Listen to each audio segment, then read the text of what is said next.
Hey everyone, welcome back. Want to translate IBAN text to English or another language?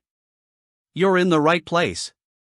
Today, I'll show you some quick ways to translate whole websites or just a few lines of text.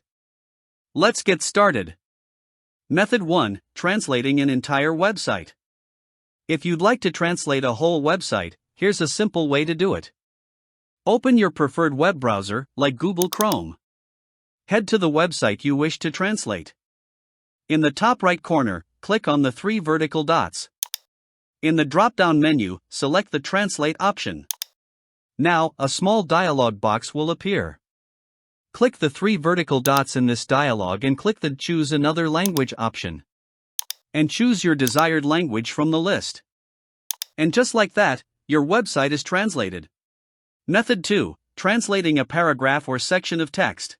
For shorter text, here's an easy solution. First, copy the text you want to translate.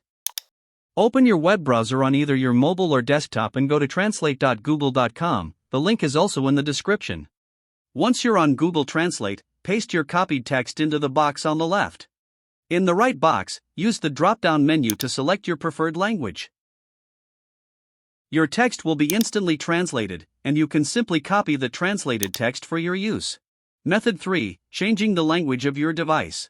If you'd like to change the language of your entire device to English or any other language, open Settings on your device. It's usually represented by a gear icon.